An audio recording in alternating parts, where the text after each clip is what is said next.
This weekend, my big fun activity was going to the store and getting some flowers and making myself a bouquet. Also, how cute is it in this vase?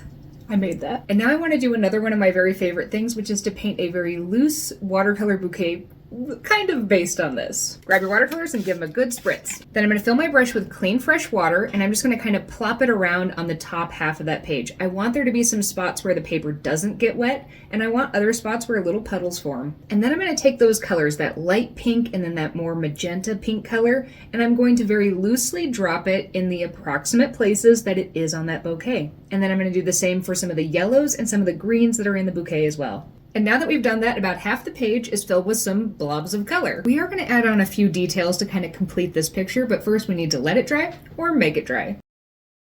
One of the interesting properties of watercolor is that it lightens as it dries, so those really vibrant colors you saw might actually be a lot more subdued than you thought. So we're going to do a couple things here. The first is if you want to brighten up any of those flowers, you can go ahead and add another layer of some of those bright pink colors or whatever colors you're using. And then we can add in a vase. You can use any colors and any shape you want for this, but it'll look more fancy if you lift out a highlight from kind of the bulbous part of the vase and add a little shadow at the bottom. And then for the final finishing touches, I'm actually just going to refill my brush with some different greens to add in more of that filler greenery. I'm going to hint to some of the stems of these different things, and I'm also going to leave more distinct brush taps to make it kind of look like there are some individual sprigs of leaves in here. Now, the trick with a painting like this is to try not to overthink it and try not to do too much.